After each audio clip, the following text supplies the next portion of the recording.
I'm Dave Froelich. Thanks for watching this CrimeWatch digital exclusive, where we take a look back at recent crime stories that have been making headlines in our area and across the state. There are renewed concerns after a woman was recently found dead in Lady Bird Lake. Austin police say her body was in the water near Brazos and Cesar Chavez, and that her death is not suspicious, but it's one of several bodies found in or near the water this year. Fox 7 Austin's John Krinjak spoke to some people who hang out on the north side of the lake. They say they intentionally avoid Rainy Street because of the bodies that have been found in that area. But to hear about deaths like this far west, that's sparking renewed concerns about safety.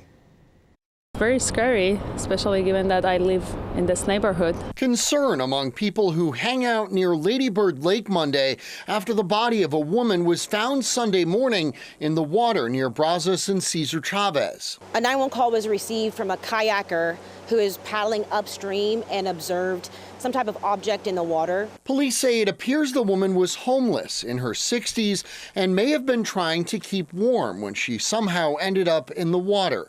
Detectives do not suspect foul play. There's nothing that appears to be suspicious. There's no type of connection that they believe. No connection to the at least 5 other deaths in or near Lady Bird Lake just this year. 2 of those were in this same area on the north side of the lake within a couple blocks of Congress. In September, a man was behaving erratically near Cesar Chavez and Nueces. He then went into the water and did not resurface. He was pulled out and pronounced dead. Back in February, a woman's body was found in the water about 20 feet from the north shore between South First and Congress. There's no indication these deaths are suspicious either, but for those who live nearby, it's unnerving. Now that you mentioned the body was found in this area, maybe I will double think about just walking late at night here. 3 other deaths around the lake this year were also ruled not suspicious. In April, a fisherman spotted a person floating in the water at the east end of the lake near Craig Field. In July, a man was suffering from blunt force trauma on the trail near Rainy Street. The man was pronounced dead a short time later.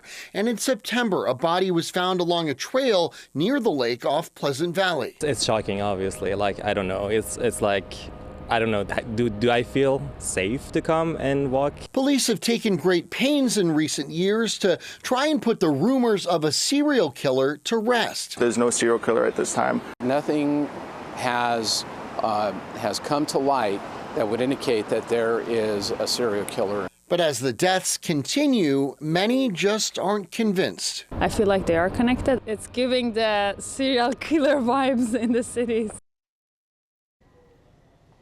Milam County man is accused of murdering his own father. Michael Donaldson Jr. is being held on $950,000 bond. Deputies were called to a home Tuesday night on Country Road 374 in Milano, where they found the body of Michael Donaldson Sr. So far, no other information has been released about the case. A SWAT situation in Southeast Austin ended peacefully. Fox 7 Austin's Jessica Rivera has more. Good afternoon. SWAT was able to apprehend the suspect early this morning after hours of negotiation. Austin Police Department tweeted out on X early this morning at around 1:40 a.m. that both APD and SWAT were on scene at the 2500 block of Old Torf Street in reference to a barricaded subject. Officers say they received an urgent disturbance call around 9:56 p.m. on Monday night, saying a male suspect had a machete-like knife. When officers realized they could not get in contact with the suspect, they called SWAT for backup. With the expertise of patrol officers and all the specialized unit on scene, multiple attempts were made to contact the suspect. And the suspect eventually came out and complied with officers' commands, which helped bring this SWAT call out to a safe and peaceful resolution. The Austin Police Department says they will be releasing more information on this incident at a later time. Reporting in Southeast Austin, I'm Jessica Rivera. UT police say a man on a bike robbed a woman on campus. Officers are still looking for him. This happened on Comal near the East Campus Graduate Apartments. The victim says she was walking when the man rode up, knocked her down, and threatened her. The thief stole the victim's bag before taking off on a white or silver bike. The suspect was last seen wearing a red beanie, dark jacket, and white shoes. If you have any information that could help, you're asked to please call University of Texas Police. Well, there are new developments in the case of Texas death row inmate Robert Roberson, as the retired judge who signed his execution warrant has recused herself from the case. Texas Tribune reports District Judge Deborah Oaks Evans stepped aside but didn't disclose the reason why. The judge first became involved in Roberson's case back in 2016. She retired in 2022, but earlier this year it was revealed she arranged to be assigned to Roberson's case, and she set his execution date. The execution was delayed after a state House panel subpoenaed Roberson. Texas Supreme Court later ruled the subpoena can't block his execution, but a new date has not been set. Travis County District Attorney and Austin police officers have had a tense relationship in recent years. The police union continues to blame Jose Garza for the recent spike in murders. Still, the new Austin police chief and DA both say they're trying to work together. Fox 7 Austin's Meredith Aldis has more. If a law enforcement officer breaks the law, they will be held accountable. And it is disappointing, but not at all surprising, that the police union is spending their time defending misconduct by law enforcement officers instead of working with us to root it out. It's an absolute disgrace and sickens me that DA Garza is using working officers as pawns in a political game of chess. District Attorney Jose Garza has promised voters a far more aggressive approach than his predecessors in holding officers to account. About 3 weeks into his tenure, a grand jury indicted 2 Austin police officers. Since, about 20 more police officers have been indicted, many of which have since been dropped. Decisions in all felony criminal cases are made by this community. The people get the final say.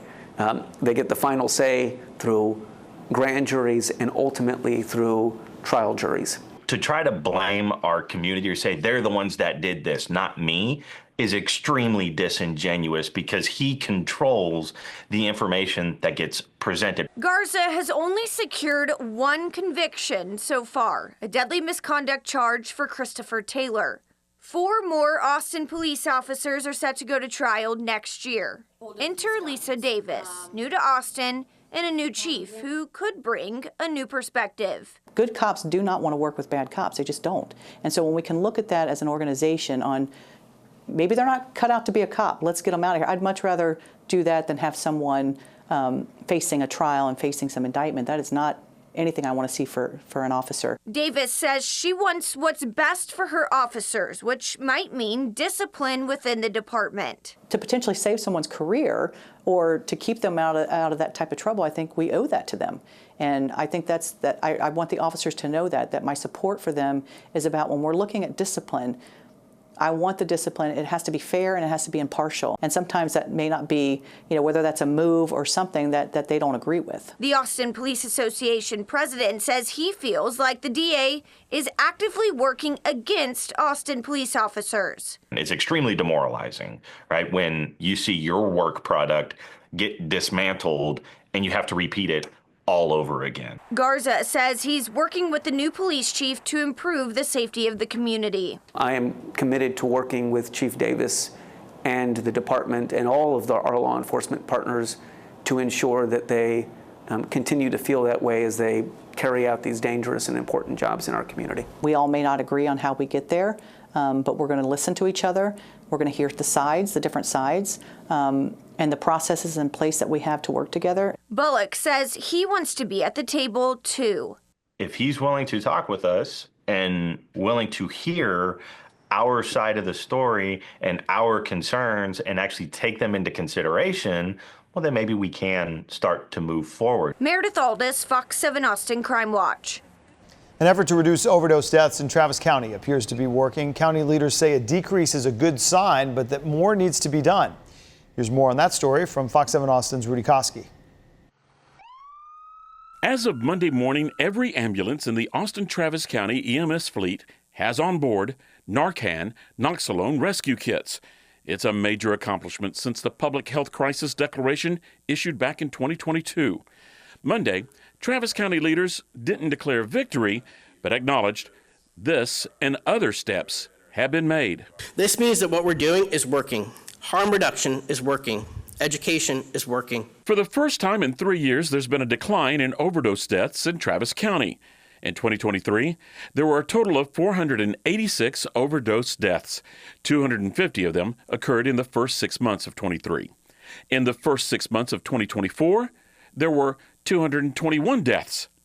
County Judge Andy Brown admitted the decrease may not be big, but the drop represents progress. I don't know if less bad news is necessarily good news, but it is definitely a better trend than we have seen in years past. During this briefing, it was announced a new $1.6 million federal grant will help pay for the next big step. With these funds, we're going to be able to launch the jail-based substance use intake program, which will expand access to harm reduction strategies and evidence-based treatments, including medication-assisted treatment, and also to provide holistic support for those transitioning back into our community after they've been in jail. State lawmakers recently passed a law that allows prosecutors to file murder charges in fatal overdose cases. It's been used aggressively against drug dealers in Williamson and Hayes counties. Fox 7 was told that Travis County DA Jose Garza has prosecuted a couple of cases with the new law. I asked Judge Brown if he wants Garza to do more. What I'm very excited about is this money from the federal government to help us save lives here in Travis County. That's what we're talking about today. Labor this, but I'm getting the point. We've got to get at. Don't you agree that we've got to go after the dealers? The thing that I'm focusing on is the public health approach to this. The crackdown on the border by Governor Greg Abbott may also be factored into Travis County's overdose reduction. State officials say since the launch of Operation Lone Star, Texas law enforcement officers have seized more than 552 million lethal doses of fentanyl. Congressman Lloyd Doggett, who worked to get the federal grant money for Travis County, agreed law enforcement is part of the process, but questioned how that's being done. Personally, I think Project Lone Star, or whatever it's called, that the governor's used, has wasted a significant amount of taxpayer money and produced very minimal benefits. Whether President Trump, along with the tough talk and these broad brush approaches, can help us reduce this, I certainly support any good faith effort that he has to do that. But I haven't really seen an outline of it. I've seen only a lot of tough talk about what he would do and using only as his weapon tariffs, which I think are the wrong weapon to use. In Austin, Rudy Koski, Fox 7 Austin News. Congressman Doggett has suggested the next step should be making fentanyl testing strips available and legal, but recent attempts to pass that kind of legislation have failed. Well, we want to thank you for watching the Fox 7 Austin Crime Watch digital exclusive. Our Crime Watch stories run each Monday on Fox 7 Austin News at 9. If you miss them, you can watch anytime on our new Fox Local Connected TV app, which is free to download, and you can watch on multiple platforms like Roku and Apple TV. Just scroll down from the live player and look for the Crime Watch section. For more on the stories highlighted in this episode, you can head to our website, fox7austin.com, and don't forget to subscribe to the Fox 7 Austin YouTube channel.